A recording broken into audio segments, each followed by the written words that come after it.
bike has such great throttle response. You know what, actually, I mean, when you're going it does, but like if I'm idling and I hammer it like really fast like this, it'll go down. I don't know if it's because it's the cold weather or if it's just because it's carbureted.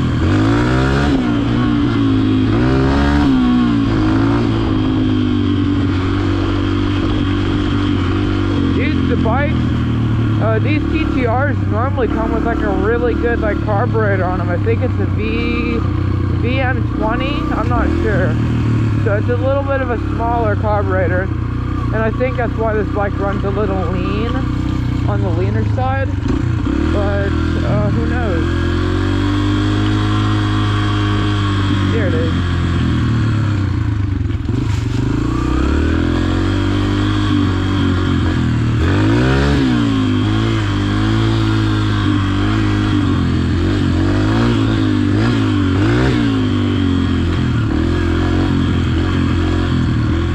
Have to do this trail over and over again so then we can get ruts and dirt marks.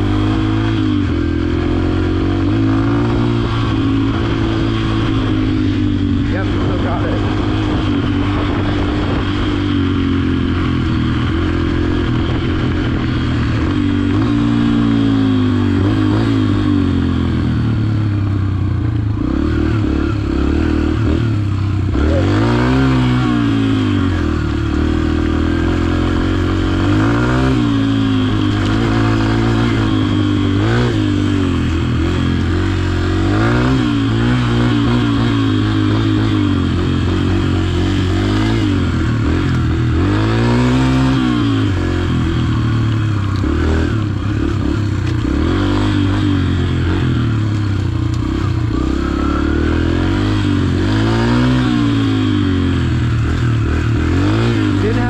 On that corner, that's cool.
The ground's a little bit dry for racing.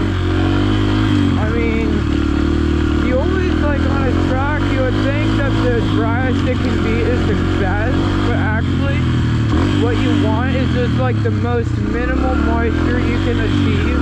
So it just like this. I don't know if this is moist, I think it could be, but like dirt like this when it's dry, you like sometimes you get too much grip, if that makes sense, and you can go like flying off from a corner and, you know, just like miss it, or you're just too fast. You want a little bit of slide. You just want that little bit of slide in your corners, you know, just enough where you can like get control.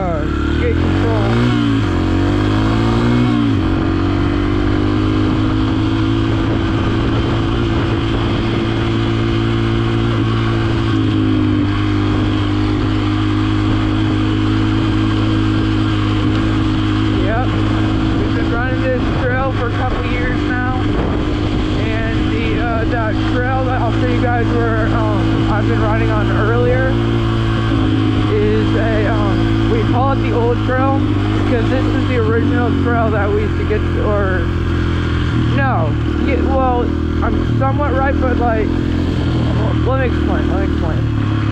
This trail here, right here where this goes through, before this and all the way down there it was ever made, this is the trail that we'd go to get down to the lake. And the direction of the lake is all the way back down that big trail. So, yeah.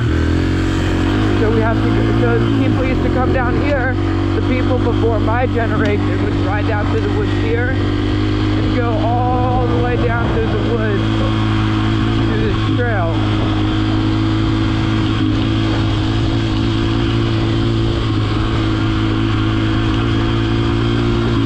They go all the way around to here.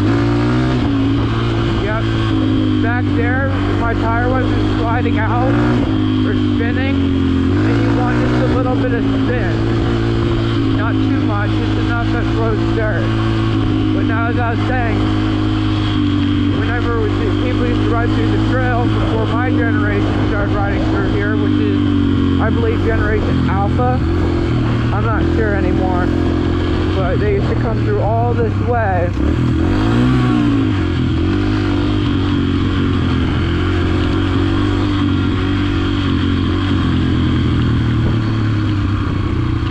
Did go all the way down this road here. I'll go ahead and go down here just a little way. It's not too far though. The lake's like a mile or so. It's pretty decently far.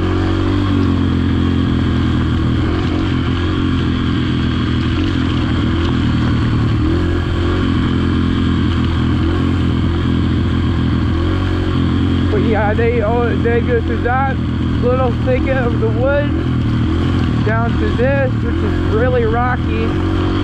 It's horrible, especially during a washout.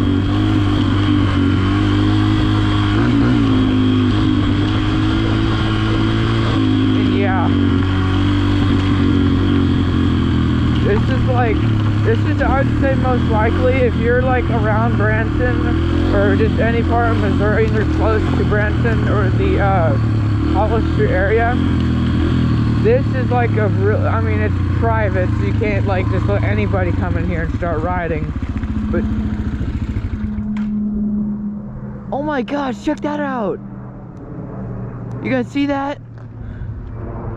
That's a low flying plane. Dude.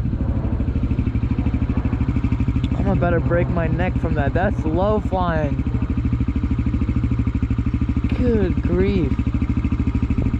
Now, as I was explaining, that right there, the trail goes all the way down to the lake.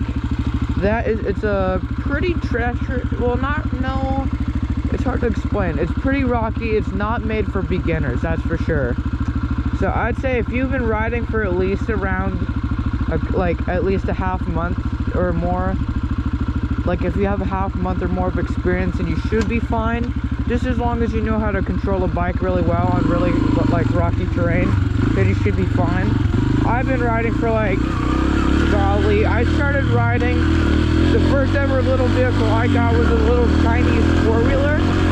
That thing always broke down all the time, so if you're trying to get one of those for kids, and if it's like cheap or something, don't get it. Trust me, you will spend more than parts than you would just getting the thing itself. If you need to, save up and get something like a Yamaha or something of that sort. So I'd just say go with Yamaha. I mean,